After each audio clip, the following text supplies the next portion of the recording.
Madison was younger than Jefferson. Jefferson was born in 1743, Madison 1751. They were friends, but obviously there was a certain deference that Madison showed Jefferson, being the elder and the elder statesman and the author of the Declaration of Independence. But as their friendship grew and solidified, Madison wasn't afraid to disagree with Jefferson about certain things. I went to college and I studied Jefferson. And then I started reading some Hamilton. And the more I read of Jefferson, the more I would read his correspondence with Madison. And I saw that Madison was the more thoughtful, in my view. Jefferson thought about things. He was very creative. He was brilliant, but he wouldn't think things through to the end. It was almost like he would get a little bored and go on to the next thing. Whereas Madison was a real scholar.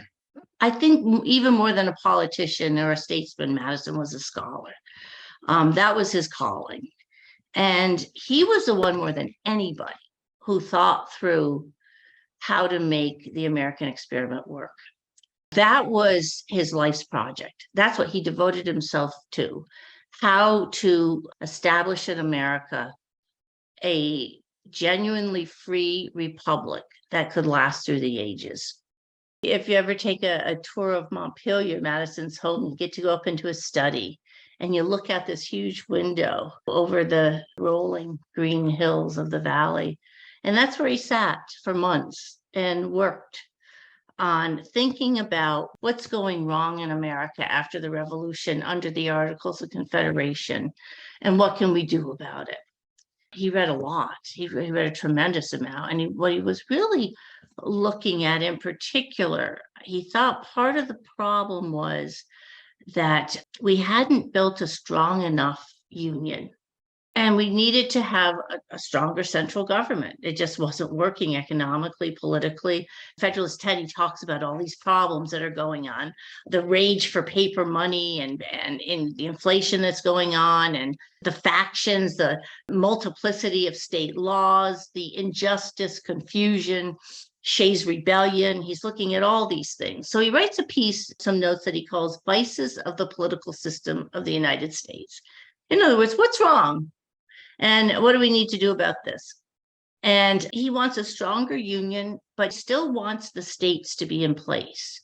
And I think it's really important to see why. Historically, yeah, I mean, they're there and it's part of our heritage, and they're not going to have it any other way. I mean, Rhode Island, what Washington called Rogue Island, they didn't even send anybody to the convention because they weren't too keen on this changing things anyway in the beginning. But Madison wants the states there because if there's any chance for the people actually to govern themselves, we have to learn how to do that. And so there have to be state and local governments where we participate.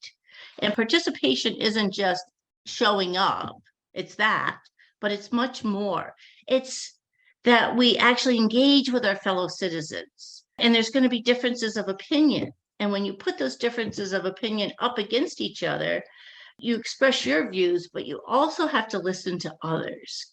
And you might even learn something from that, because oftentimes we don't have it 100% right ourselves.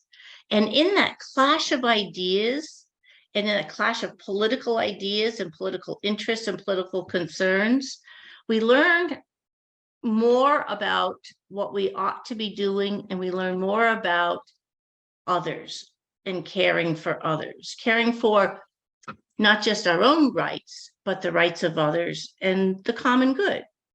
And so states and localities are critical to that enterprise, what Tocqueville will call the laboratories of democracy. It's where it happens. Those are the kind of things Madison is thinking about as he prepares for the convention. He's reading everything he can get his hands on. But he's reading Montesquieu on the Confederacy of Lycia.